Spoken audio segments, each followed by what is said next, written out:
This video will be going over closures in Swift. Closures are a really important aspect of iOS development, as you'll soon know once you really get into it. And in these videos, I'll not be going over the Swift programming language. So if you're watching this video, I expect you to know a little bit of Swift, especially the syntax and all the good stuff. All right, so let's get down to business. We all know how functions work, right? It's like programming 101. Let's just write a function for reference, okay? Let's say a simple function, right? That takes in a parameter. Let's say this takes in an integer, right? An integer. And let's say this returns another integer as well. And let's say, let's just return the square of whatever number we pass in as a parameter, all right? Now, if you call that function using 3, whatever, if we print what we get as the return value, we'll see that 9 gets printed out, right? Simple. Now, a closure is a functional block of statements that can be passed around the code base, right? You can use a block of code like a variable. You can pass that block through function parameters and all sorts of things, right? Let's get into that. Now let's define a closure like we would define another variable. Let's say a block, right? This is a closure, right? This is a simple block. There can be multiple statements inside this block. This is a simple closure, right? Let's print something here. Um, let's print hi from closure, right? Now, if we call this just like we would another function, we'll see hi from closure printed out, right? Simple stuff. That's the very basic form of closure that takes in no parameter, that returns no value, right? Now let's see another type of closure that can take in a parameter, right? Let's say this takes in, let's say this takes in a string. Let's say this takes in a string, right? And in Swift, we separate the statements inside the closure from the parameters using the keyword in, right? So now let's say, let's write the name is, name. If we call this closure name, sorry, let's pass in something, like James or whatever. And if we execute this, we'll see the name is James gets printed out on the console, right? Simple stuff.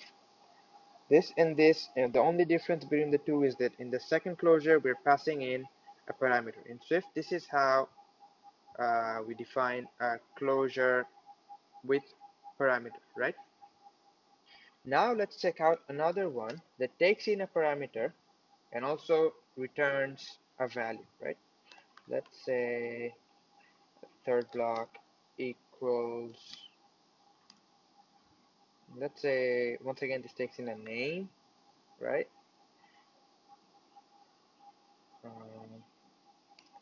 We have to define the type here, and we write the return type. Let's say this returns a string as well. We write in. All right. Now instead of printing this, we are going to return this string from this closure. All right. Now let's return this string. Just copy that. We're not going to type that out again. No chance. All right. Now if we call this closure, if we pass in a value like, let's say, James.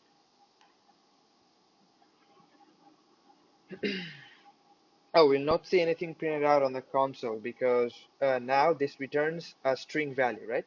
See that right here. Now we could just for clarification, we could print that out, and we should see the name is James right here. All right. So these are your three basic types of closures, right?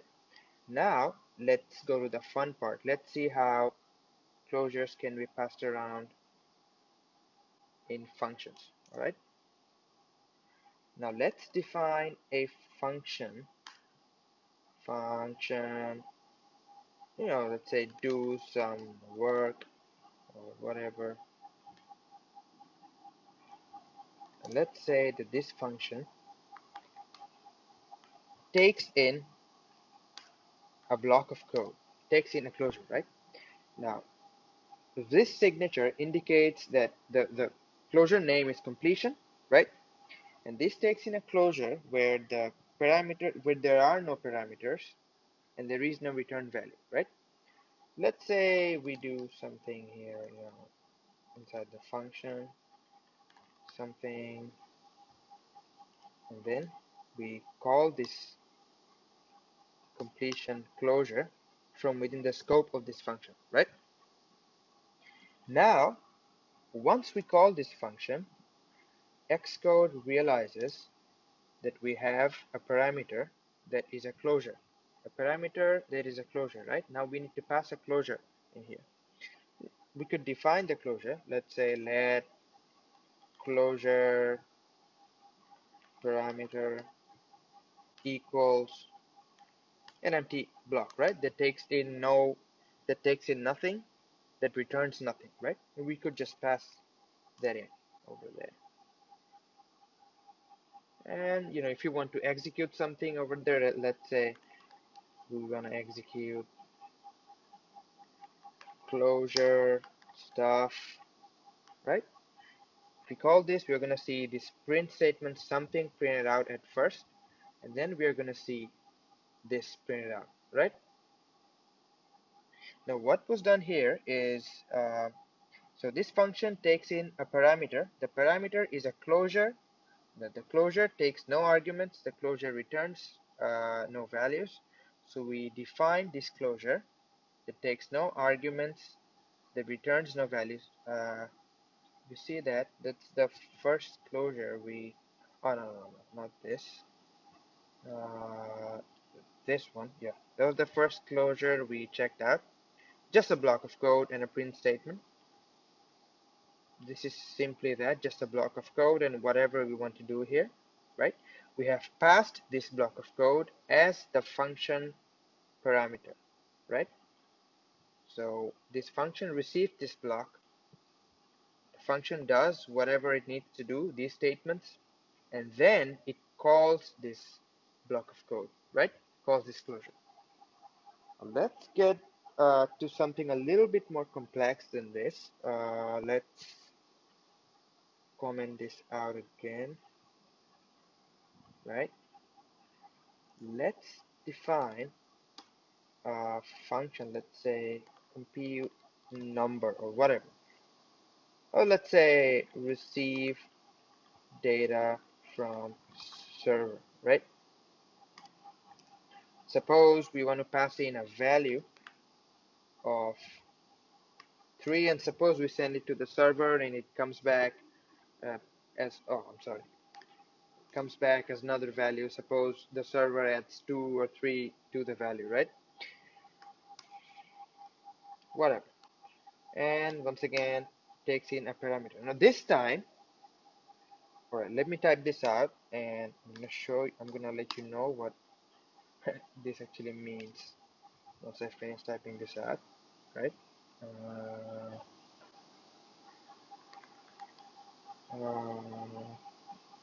okay, dispatch queue.main.async. I'm sorry, it should be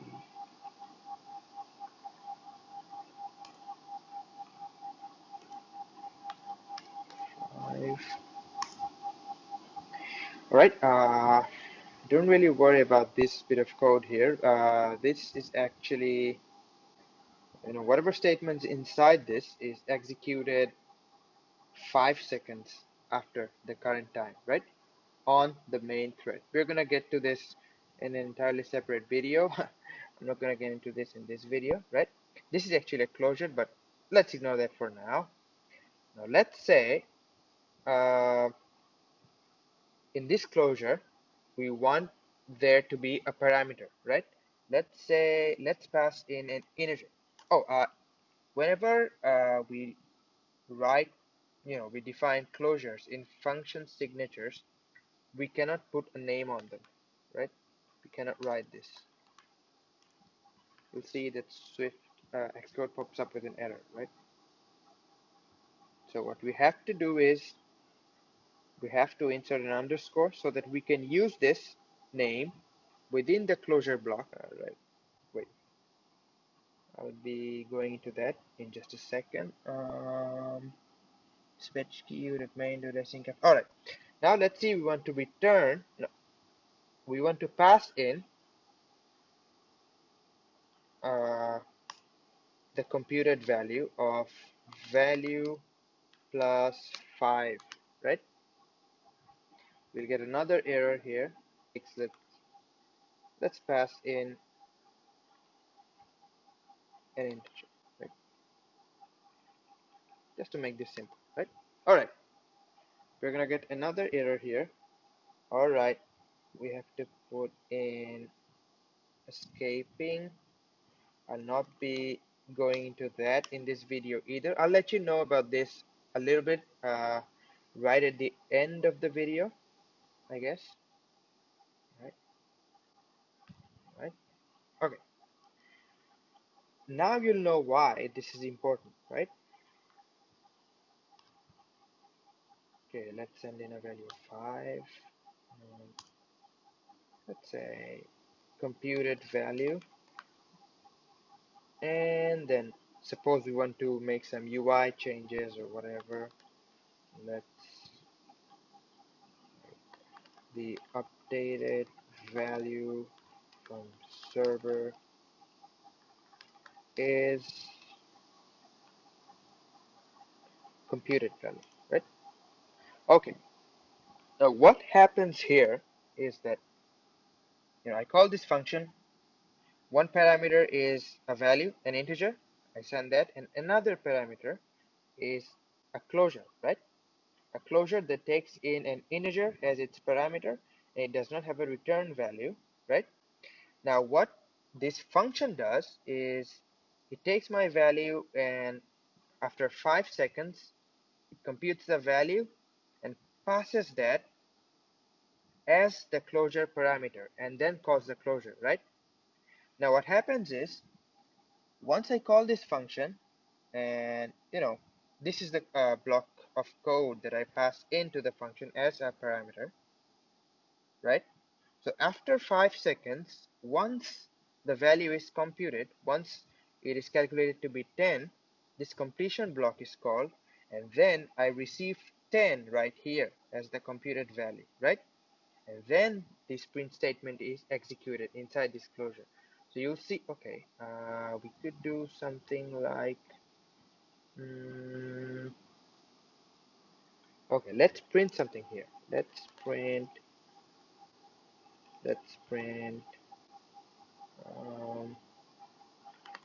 hey, all right? And let's print something here again. Let's say, hey, again, right? All right. Now let me run that. Let me go ahead and run that, and that'll make things easier. See, hey and hey again have already been printed. Now the updated value from the server is 10. That was printed 5 seconds after hey was printed, right? Let's go ahead and run that again. Now, this line was executed.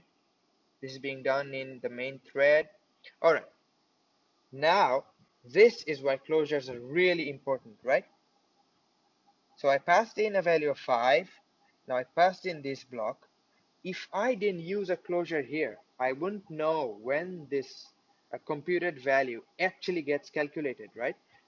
So in this example, I used 5 seconds. I know what's going to happen, right? But suppose we are making a network call and we are receiving some data from a server, right? We don't know when it's going to come back. It might take 1 second, it might take 3 seconds, it might take 5 seconds.